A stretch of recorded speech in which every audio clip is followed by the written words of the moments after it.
Well, hi everyone. Sofia Bacquedano joins the show today to talk about her debut novel, This Is My Worst Nightmare, Please Be Nice to Me. It's a contemporary story exploring the complex, intertwined relationships of three friends as they navigate personal struggles, mortality, and the depths of their bond while one of them faces a life-threatening brain surgery. Before we get started, here's the inside scoop on the author. Sofia Bacquedano is Brazilian-Spanish writer and filmmaker. She currently is a film student in university in Brazil and holds a certificate from the New York Film Academy in Los Angeles. She is passionate about the importance of imagery and beauty in a scene, both on screen and on paper. She grew up between Brazil and Spain. To learn more about Sofia Bacquedano and her work, visit her website at sofiabacquedano.com. Well, hi, Sofia. Welcome to Inside Scoop Live. Hi, thanks for having me. Yeah, I'm excited to talk with you about your book. Tell us a little bit about it. This is my worst nightmare. Please be nice to me. Maybe a little bit about the story and your inspiration for writing it. So, the book is in its core about grief, love, and human relationships. The story follows Sunny, who's a high school teacher in her late 20s, and she's navigating the hospitalization of her best friend Charlie. Sunny is a first person narrator who feels like an observer in her own life. During the book, she examines what her life without Charlie might have been like and what life with him has meant for her. So the story moves through time non-linearly, exploring Charlie's family, his and Sunny's mutual friend Louis, and Sunny's past and present. So my inspiration was a lot of things. I feel like everything that has ever happened in my life up to this point, every film I've seen or book I've read, inspired me to write this. But what gave me the initial idea for the story was a poem that I wrote. And after I finished writing it, I thought what I had going on in my head warranted a novel. So I opened a new document and started typing right away. And in 3 weeks, the first draft of the novel was done. Wow, that's fast. Yeah. You just had more to say than a poem. I love the title. How did you come about the title and how does it relate to the different themes in your novel? So, the story with the book title is one that I love to tell because it just goes to show how everything with this novel came together very organically. I initially sent this book to a couple of friends when I was on the second or third draft, and it didn't have a title yet. So, I added a page at the beginning and I added a little note. And that note was, "This is my worst nightmare. Please be nice to me." I've always read these stories and shared them with friends, but this was the first time that it was something I truly cared about. So it was personal and meaningful, and I was very afraid of how they were going to react. So I kept that message in as like a private, funny message to a couple of friends. But a few years later, I decided to keep that as the book title because it goes well with the story, with Sunny, with the characters, and there are a lot of moments where Sunny talks to the reader, and I want it to be like you're sitting down with a friend for coffee. She's telling you a really long story, and the title goes well with that because of the personality of the characters and the sensation that what you're reading is very meaningful to someone, very personal. Yeah, yes, absolutely. And just the what all the characters are going through too. It is perfect. I love that it started out as a joke. Yeah. Now you said a couple years later, so you wrote it in 3 weeks and then you didn't publish it for a few years after that? Yeah, I wrote it in 2020, and then later I went to college and I stopped thinking about the book. And then a few years later, I decided to think about it again and I wrote a few new drafts and then went on to publish it. Okay, okay, interesting. And it probably helps to sit on it for a while, don't Yeah, publish it right away. So that gave you a nice little break there. And then to go back and look at it with a fresh set of eyes. So, yeah. yeah. So your story unfolds primarily through Sunny's perspective. Why did you choose her as the main narrator, and how does her viewpoint shape the reader's understanding of the events and the other characters? So originally in the poem, I wrote it in the third person because I didn't want the reader to know Sunny's gender. I thought it would be fun to see how people would interpret the story differently based on what they thought was Sunny and Charlie's genders. So I Hmm. didn't specify anything. But when I decided to write the novel, it didn't feel right because it was a little bit distant, which was not at all what I intended. So I decided that Sunny had to be a woman, which made all the difference in the story because her relationship to Charlie is very different than Charlie's relationship to Louis, for example. And I think that stems from the fact that she's a woman. And I was also glad to make her a woman because I wanted to talk about like a lot of things that only a woman could talk about.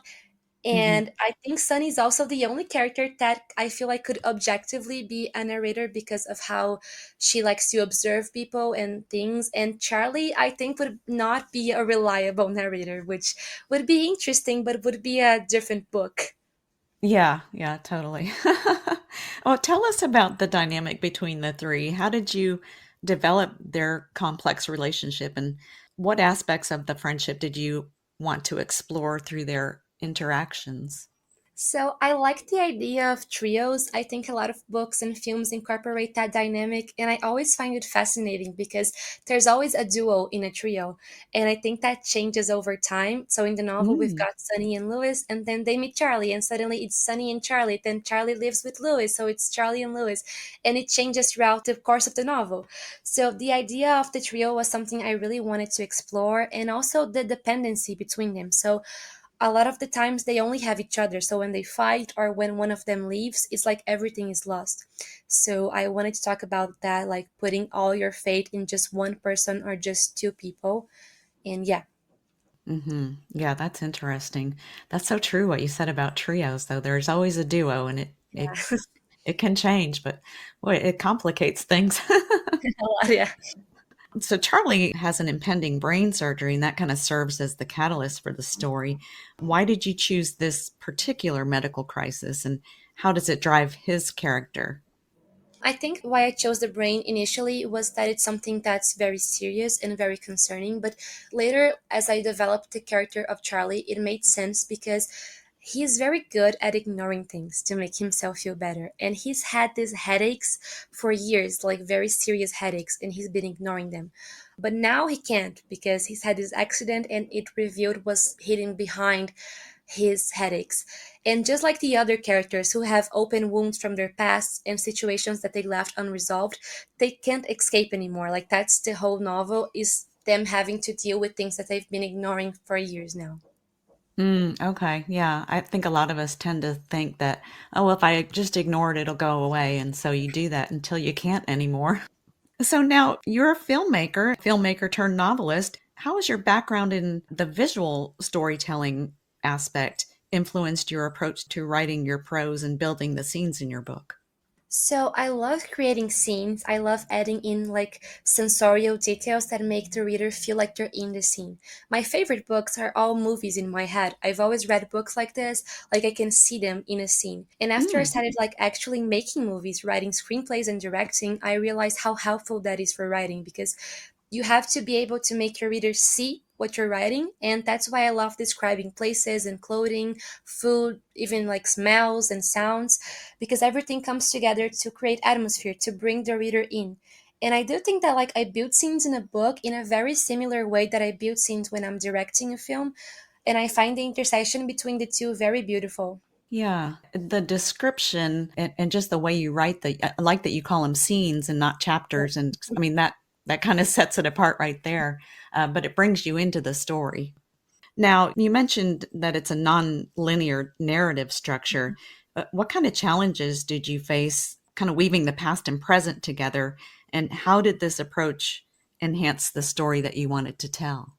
I think I always knew it had to be a nonlinear narrative, especially because of Charlie, because I didn't want to give much of his character away all at once. I wanted like the reader to get towards the end and be like, "Oh, so that's why he's like that." And I think that's a lot more in line with what happens when we meet people in real life, because first we see them for what they are right now, and then we slowly get to know them and understand them better. So, yeah. But I did face some difficulties with weaving that together, especially when deciding when to switch between past and present and what to reveal some information, because the story is told through Sunny's perspective. So it's like, what does she want to tell the reader now and what does she not want the reader to know? So I had to think about that a lot, but I do think it was worth the difficulty to tell the story like this. Like you said earlier, it would be a different book if you wrote Yeah. it in a different way.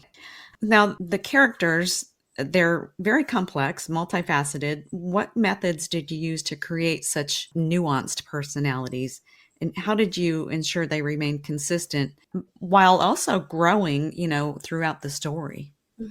I think the nonlinear narrative helps with that because you can see how these characters were in the past while almost simultaneously seeing how they are in the present. So I think in terms of ensuring their consistency, I think it's just about knowing these characters and seeing them as people. So I know all their flaws, their quirks, their hobbies, what they like, what they don't like. And once I have these complex characters and I know them like the back of my hand, it's very hard to create inconsistencies. So from their past, I determine whether or not they'll change and how they'll change because sometimes change is not necessarily good. So I had to think about that as well. Yeah, for sure. Now, a central theme in your book is the tension between needing relationships and requiring your own space, kind of for personal growth. How did your own experiences or observations inform your exploration of this paradox? I think that stems from this interest that I have in people who are natural caregivers. So, a lot of people are very selfless and put others in front of themselves, but sometimes they don't have anyone else who does the same for them. So, that's what Sunny is. She's always taking care of everyone and forgets to take care of herself. So, whenever she does something for herself, something in her makes her feel bad for it. And I've known a lot of people like that throughout my life. So, I wanted to talk about that a little bit and give a spotlight for people who are like that to see that they can also take care of themselves and they don't have to give everything away to someone else. Yeah, it definitely takes a special kind of person to be a caregiver. I don't know what kind of caregiver I would be, for instance. I love that approach. And, like you said, giving kudos to those that are caregivers. They're kind of like our unsung heroes. Of Yeah. course, yeah. Now, you've got a lot going on in this book. Your story also explains how past experiences shape current relationships. How do you view this interplay and why was it important to include it in your narrative? I think since one of the main themes in the novel is grief, I needed to have ghosts always present in the book. So Mm, every character is in the present having to deal with their past and having to meet with their ghosts and finally close a door that they've left open for a very long time. So I think it was important to get this sense of closure for these characters, and that it would make sense that this closure would happen at a time like this because people often don't solve their problems unless they have to, unless something big happens, like Charlie's accident, for example. yeah, for sure. I'm going to put off something until it absolutely needs to be done. As far as my health, I think kind of it's like you feel like you're invincible on one hand, or you just want to be in denial. I don't know. Yeah. So I like how you portray your friendships as not simply good or bad, but you kind of depict them in shades of gray. What do you hope readers take away from this approach? So, like, I think with everything in this book, I wanted to take a realistic, a very human approach, and nothing is ever just good or bad. There are a lot of things between, things left unsaid, and things that no one sees. And no matter how good or bad relationships are, they're always complicated. And I think it would be a lot more complex of a novel if I could show these nuances. But one thing I do hope people can take away from this is how everyone has their own inner battles, their own inner struggles that we can't always see. And sometimes because of that, we can hurt people without meaning to because we don't know what's going on beneath the surface. So Mhm. that's why I feel like it's so important to observe the people you care about, to want to get to know them, which is what our narrator, Sunny, always tries to do. Yeah, you're very intuitive. And you said you wrote the story based on a poem that you had written. When you decided that you wanted to write a story, was there any kind of research involved once you decided what direction it was going to take? What did that look like? Yeah, I did a lot of research, but I think the most part of the research was about what was going to happen. So when the characters would travel, I would always research about those places. And I did a lot of research about the medical aspect because I don't know anything about the medical aspect. But when it comes to building the characters, I don't think I did a lot of research because I just see them as people that I created in my head and I know everything about them and they all have their struggles, just like we all have their struggles and they're unique to each other. I wanted them to have their own personal worlds going on inside each of them. So I think I did more research to things that I didn't know that are more technical than things that are more personal. Right, right. And that makes sense because I mean, how many people know that much about brain surgery and, Yeah. right. Was there anything you found out in your research that kind of surprised you? I think what surprised me a lot was the things that I read about MRIs. So the first chapter is all about that because Charlie's very afraid of going into the machine. And I found out a lot about like people who died in there and I got scared for him. So that was funny. Oh my gosh, that is funny. Now, I don't know if you've ever had one or not, but those are scary Yeah, I machines. had one too, but I didn't know any of that before I had one. So That's probably a good thing. yeah, for sure. Now, mental health is also a significant theme in your novel. What kind of research did you have to do into that? And why did you feel it was important to include that aspect in your novel? I think when it comes to mental health, it's a topic that used to be something people wanted to stray away from, and now it's something that everyone wants to talk about. And I wanted to talk about it as well, but in a way that wasn't very obvious. So it's just something that makes these characters human. And like they all have these problems inside of them, they all have different battles with mental health, and especially because they all have so much trouble like letting go of the past, which is a big part of what forms mental health issues, is things that happen in the past. And I think it's important to the story because it creates a deeper connection between the reader and these characters, and we can understand them, their fears and their motivations better. Now, you mentioned holding on to things and not letting them go. How does this concept play out in your characters' stories, and what drew you to explore this aspect of human nature? Like I said, I think people don't solve their problems unless they have to. And this book takes place when something has just happened that makes people question everything in their lives. Is it life or death situation? And these characters will finally have to deal with their ghosts. So this plays out for every single character, which align perfectly with the non-linear narrative structure because you find out something about a character's past and then it like almost immediately comes back to haunt them. Okay. Yeah, I see. Now, you did something a little different to me is you left an open ending, and that kind of leaves room for reader interpretation. What artistic or thematic purposes did you hope to achieve with this choice? And how do you think it impacts the reader's experience? Yeah, I struggled a lot with the ending, which I think is a common struggle because you want to have a good ending to have people keep thinking about your book after they put it down. And I didn't know whether or not to review what was going to happen or if I could keep it as an open ending. So I wrote, I think, like three different versions of the ending before I settled on this one.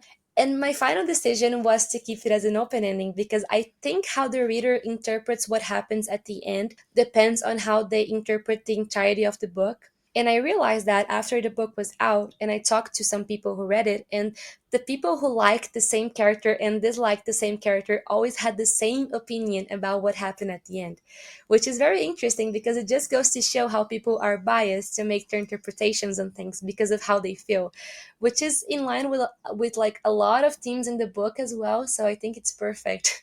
That is interesting. Wow. I love the interpretation because it kind of reminds me of how you said the story started out as a poem, and not everyone will interpret your poem the same way. So it makes sense that readers aren't going to interpret the story the same way. And when you leave it open like that, I love that. Yeah, nice. Yeah. Nice. Now, you mentioned a few challenges during the creative process. Which aspect of this is my worst nightmare, please be nice to me, did you find the most difficult, and how did you overcome these obstacles? Well, I had a lot of difficulties deciding which point of view to use, so whether to have Sunny as the narrator or not, and with the nonlinear structure, like when to review things and when to not review things. But with both of those struggles, I took the same approach, which was just trusting my instinct and believing in what I felt was right for the book, instead of taking too much time just like staring at the page and hoping that an answer would magically appear. Because I think that I had to just do it, just write. And if it was bad, I could always come back and fix it. But I had to keep writing. And since I did this when I couldn't leave my house because it was 2020 and we were all in our houses, I wrote a lot faster than I usually would. And I spent hours on end writing every day. And every time that I would make a mistake or feel like I was stuck, I would just keep writing and then I would come back and review it later. Yeah, I forgot about everyone being at home in 2020, of Yeah. course. I didn't forget. How could you forget? But yeah, I know a lot of people had a lot more time, and a lot of people wrote novels during this time period. Yeah, yeah. So, as an author, what kind of emotional journey do you hope readers will experience as they engage with your novel?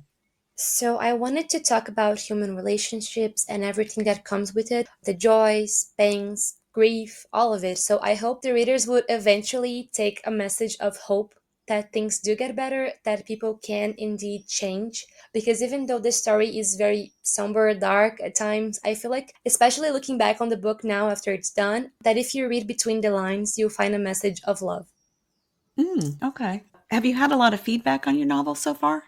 Yeah, like a lot of people interpreted the book differently than I did because a lot of people see it as something a lot darker than I thought it would be, but that's okay because it is dark at times. But I was told by I think at least like four people that I made them cry, and I wasn't expecting that. I wasn't expecting to make people cry. But that's always good. Like that's a good sign that people like were connected to the book, but that I wasn't expecting. So I don't know like if I'm happy about it or not, but I think it's mostly good. Yeah, yeah. Well, I think any kind of reaction that you can cause from a reader, and that's great, you Yeah. know? Yeah. And aren't we all just a little bit of dark, you know? So, how would you position your work within the contemporary literary landscape? Are there any particular genres or styles you feel your novel aligns with or challenges? So I think the book is definitely a work of literary fiction, especially because of the way the lives of these characters are told in little snippets and out of chronological order, and also the main themes of the book. It would fit mostly in that genre, so whenever people do reviews of the book, they always put it in that genre. Okay, that makes sense. So, now that you've got your first novel under your belt, what's next for you? Are you working on another book, thinking about it? What can you tell us about what's next for you? Yeah, so I'm also a filmmaker, so I'm working on three different short films. So I haven't had a lot of time to write, but I actually started to write my new book last month, and I'm very excited about it because it's very, very different from this one. I don't want to say much because it's so early in the process, but I can definitely say it's a big switch and will be full of mystery. Ah, okay, nice, nice. Any thoughts about making This Is My Worst Nightmare, Please Be Nice to Me into a film? Yeah, that's something I really want to do in the future, of course, because I'm still doing just short films. And I think this book, in my opinion at least, would work maybe better as a series than as a film. Yeah, I like the way that people are doing limited series now. Yeah, That kind of gives you more room, so to speak, than trying to cram everything into an hour and a half movie. Yeah, yeah, I think so too. yeah, good. Well, Sophia, is there anything else you wanted to add today? Just thank you for having me. I'm very excited for more people to see it, and I want to hear more opinions and see if I can make someone else cry. I don't know.